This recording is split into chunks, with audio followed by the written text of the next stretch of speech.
October 1897, a municipal drainage foreman named Owen Callery descended an iron access ladder into the Cochituate Reservoir's main overflow basin on the western edge of the Boston Common, carrying a lantern, a chalk marking stick, and a work order from the Boston Water Board authorizing him to inspect and document the basin floor before the city's engineers poured the new concrete subgrade that was scheduled to begin the following Monday. The basin had been holding water continuously since 1848, 49 years without a full drain. The overnight pump crew had been working since Thursday evening, and by 2 o'clock Saturday morning the last standing water was shallow enough that Callery could make his descent. He stood on the basin floor for the first time in his 18-year career with the water board, raised his lantern, and saw something he later described to a board inspector as not consistent with an empty vessel. The basin floor was not empty stone. It was not bare concrete. Along the northern section, a stretch of approximately 60 feet, the floor bore a continuous pattern of incised markings that no tool in use by any Boston construction crew in 1848 had produced. And beneath one section of that patterning, a stone block approximately 4 feet across had been displaced, not by the pumping operation, not by settling, displaced from its original position in a way that exposed a void beneath it, roughly 18 inches deep and sealed on its lower face by a second stone layer that no existing construction record for the Cochituate Basin described as being there. A municipal photographer named Thomas Greer, who worked for the Boston Street Department and was called to the basin by Callery before dawn, made 9 exposures of the basin floor using the department's half-plate glass camera before a waterboard supervisor named Harold Fitch arrived on site at 4:30 in the morning and ordered the documentation stopped. Fitch took Greer's glass plates, all 9. He signed a receipt acknowledging that he had taken them, because Greer insisted. That receipt is the only document in the entire official record of the 1897 Cochituate Overflow Basin inspection that indicates anything unusual was found at the site. Everything else in the Water Board's official project file describes the inspection as routine. The photographs were never returned to the street department. They were never published. They were never listed in the Water Board's own photographic archive, which was catalogued in 1904 and is held today at the Boston City Archives at Faneuil Hall. Thomas Greer's signed receipt, the one document Fitch could not take because Greer held it, is not in the Water Board's project file. It is in the Street Department's administrative correspondence for 1897, in a folder of routine equipment receipts, misfiled or deliberately placed among documents that no historian researching the reservoir's history would have reason to examine. A Boston College archivist named Sister Agnes Moreau found it there in 1961 while conducting an unrelated study of 19th-century municipal photography records. She recognized its significance. She made a handwritten note in the margin of her research notebook. She did not publish what she had found. The notebook is in the Boston College Burns Library Special Collections under the Moreau Papers. The receipt copy, she noted, is still in the Street Department folder at the City Archives, Box 44, Administrative Correspondence, 1897. Owen Callery was not a man given to exaggeration. He was an 18-year veteran of the Boston Water Board with an unblemished administrative record and a reputation, documented in 3 consecutive performance assessments signed by the Water Board's chief engineer as one of the most methodical drainage inspectors in the department's history. He had supervised 14 basin drain operations over his career. He had inspected the foundations of 6 major civic water infrastructure projects without a single complaint or notation of professional error. He was not a crank. He was not someone who embellished his reports. He was the kind of man whose supervisors sent him into the basin first, in the dark, at 2 o'clock in the morning, precisely because they trusted what he would tell them when he came back up. What he told Harold Fitch when Fitch arrived at 4:30 that morning was specific enough that Fitch made a decision. He did not file a report about it. He took the photographs instead. Before we go any further, if buried discoveries and suppressed documentation are the kind of history that keeps pulling you back, hit subscribe so the next investigation finds you when it drops. The algorithm tends to suppress this kind of research, unless you tell it otherwise. To understand what Owen Callery found on the floor of the Cochituate Overflow Basin, we have to go back to a chapter of Boston's pre-industrial history that the standard urban account has kept deliberately compressed. The Cochituate Reservoir system, which brought water from Lake Cochituate in Natick to the city of Boston through an aqueduct completed in 1848, was constructed on the western edge of the Boston Common, ground that had been the formal heart of the colonial and post-colonial city for more than 200 years. But the Common itself had been built, cleared, modified, and built again across a site that had been continuously occupied since the first European settlement in the 1630s. And beneath the European colonial layer, beneath the pasture, the training ground, the early civic construction, lay ground that had been occupied before the Europeans arrived, and that the city's own archaeological surveys, conducted sporadically between 1870 and 1900, had never fully characterized. There is a growing body of independent research suggesting that the official history of Boston's subsurface, particularly in the area of the Common and its immediate surroundings, is incomplete in ways that the city's engineering departments have consistently declined to engage with publicly. The landfill and grading operations that accompanied Boston's rapid 19th century expansion routinely encountered pre-existing subsurface construction that the official engineering logs described with the same phrase over and over: old foundation, origin unknown. Buildings were built on top of old foundations of unknown origin. Drainage systems were laid around them. Street-level reconstructions incorporated them without acknowledgement. And the city's own sporadic archaeological surveys between 1870 and 1900, most of them prompted by construction projects rather than historical inquiry, produced findings that were entered into engineering project logs rather than archaeological records, and that disappeared into the city's administrative archives with no published synthesis.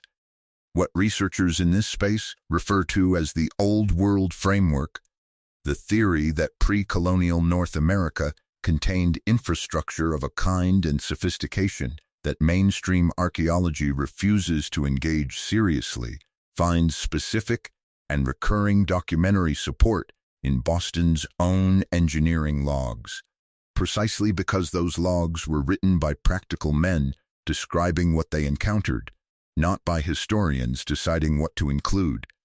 When the Cochituate system was designed and constructed in the 1840s, the engineering drawings for the overflow basin showed a foundation plan that the supervising engineer, a man named James Baldwin, annotated in his own hand with a notation that his firm's records, held in the Massachusetts Historical Society, document as follows: existing subgrade structure retained and incorporated.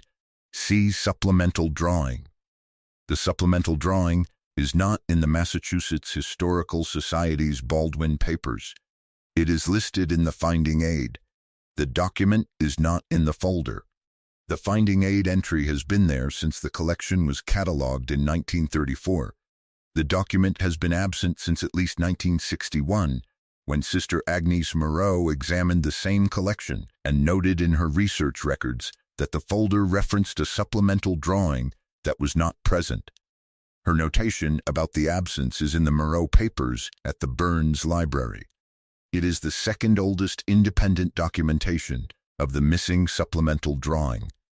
The oldest is a note made by a waterboard engineer named Charles Vance in a site memorandum from 1903 in which he references the Baldwin supplemental drawing and notes that it cannot be located in the firm's records. That memorandum is in the Water Board's 1903 project files at the Boston City Archives. What set Owen Collery apart from every other Water Board inspector who had ever descended into a Boston basin was the timing of his visit. The Coquitchuit Overflow Basin had been drained partially on 7 prior occasions between 1848 and 1897, always for maintenance, never fully, always quickly refilled. The pumping operation of October 1897 was the first complete drain in 49 years. It was the first time anyone had stood on the fully exposed basin floor since the construction crew that poured the original surface layer in 1848. Whatever the 1848 crew had poured over, whatever they had sealed beneath that first concrete pour, had been underwater for nearly half a century before Collery's lantern found it. An engineer named Albert Morse, who had worked for the Boston Water Board from 1883 to 1901 and who retired to Lowell, Massachusetts, gave a recorded interview to a local historical society in 1924. That interview transcript, 14 typewritten pages, is held in the Lowell Historical Society archive under the Oral History Collection, Box 22. The collection is accessible to researchers by appointment. Morse was not present at the 1897 basin inspection, but he had been present at a partial drain operation in 1889, an inspection that reached a depth of approximately 4 feet short of the full basin floor. He described in his 1924 interview finding, at the lowest point his crew reached in 1889, a stone surface that he identified as being of a different character than the concrete above it, harder, darker, and joined without mortar in a style that he said reminded him of photographs he had seen of pre-Roman stonework in British archaeology publications he had read at the Boston Athenaeum. He was a careful and educated man. He did not use the word ancient. He used the words different character and a style I did not recognize. He said he had noted this in his 1889 field log with dimensions, a sketch of the joint style, and his own assessment that the surface had not been poured but cut. He said the field log was taken from the Water Board's files the following spring during what his supervisor described as a routine record consolidation. He had kept his personal copy, as he kept personal copies of every field log he submitted, as a matter of professional habit he had maintained since 1883. He said his personal copy was in a tin box in his attic. The Lowell Historical Society's interviewer, a man named George Flannery, noted in his interviewer's summary at the end of the transcript that he had requested to examine the tin box and that Morse had declined, saying he would consider it. Morse died in 1929. His estate was administered by a niece who had no knowledge of the tin box or its contents. She sold the contents of the attic to a second-hand dealer in Lowell. The dealer has not been identified by any subsequent researcher. But here is what makes Thomas Greer's 9 confiscated glass plates connect to Albert Morse's 1889 field log and to James Baldwin's missing supplemental drawing. A stone surface darker and harder than the concrete above it, joined without mortar, encountered at 4 feet above the full basin floor in 1889. A pattern of incised markings on the fully exposed floor in 1897. A displaced stone block exposing a sealed void beneath, and a supervising engineer who annotated his own construction drawings in the 1840s with a reference to a subgrade structure that he retained and incorporated, and whose supplemental documentation for that retention has been missing from its listed folder for as long as the folder has existed. 3 separate witnesses, 3 separate time periods, the same basin, the same ground beneath it, and a pattern of document removal the 1889 field log, the Baldwin supplemental drawing, the 9 glass plates. That is too consistent across too many decades to be coincidental loss. The pattern extends beyond Boston. In Providence, Rhode Island, in 1891, a water department crew draining the Merino Street holding reservoir for the first time since its construction in 1852 filed a standard inspection report that was followed within 6 weeks by a department memorandum ordering that the section of the report covering the eastern basin floor be resubmitted without the notation it contained. The original notation described the eastern floor as bearing markings of a non-standard character. The revised version describes the floor as intact and featureless. Both the original and the revised report are in the Providence City Archives, Water Department Records, 1891 project files, because the clerk who filed the revised version placed it in the same folder as the original, rather than replacing it. They have been in that folder, side by side, since 1891. A researcher named Daniel Sousa found them there in 2007. He published a single paragraph about them in a regional historical journal that ceased publication the following year. The Boston Water Board, now absorbed into the Massachusetts Water Resources Authority, has never adequately addressed the discrepancy between its official characterization of the 1897 Coquitchuate Overflow Basin inspection as routine and the existence of Thomas Greer's receipt documenting that 9 glass photographic plates were taken from him on site by a water board supervisor. It is never explained why Harold Fitch signed a receipt for 9 glass plates and then those plates disappeared from every water board photographic inventory, every street department equipment log, and every published history of the city's water system. It is never explained why James Baldwin's supplemental drawing, annotated in his own hand as describing a retained and incorporated subgrade structure, is listed in the Massachusetts Historical Society's finding aid, but absent from the folder it is listed in. It is never explained why Albert Morse's 1889 field log was removed from the water board's files during a routine record consolidation in the spring following his discovery of the pre-concrete stone layer. Why would a municipal water board supervisor arrive at a drainage inspection site at 4:30 in the morning, confiscate 9 glass photographic plates from a street department photographer, and sign a receipt acknowledging he had done so if what those plates showed was simply a routine empty basin? Why would a supervising engineer note a retained and incorporated subgrade structure in his own hand on a construction drawing, produce a supplemental drawing explaining it, and have that supplemental drawing disappear from the archive while the note referencing it remains? Why would a routine record consolidation in 1890 remove the one field log in which an inspector had documented a pre-concrete stone surface in the Coquitchuate Basin?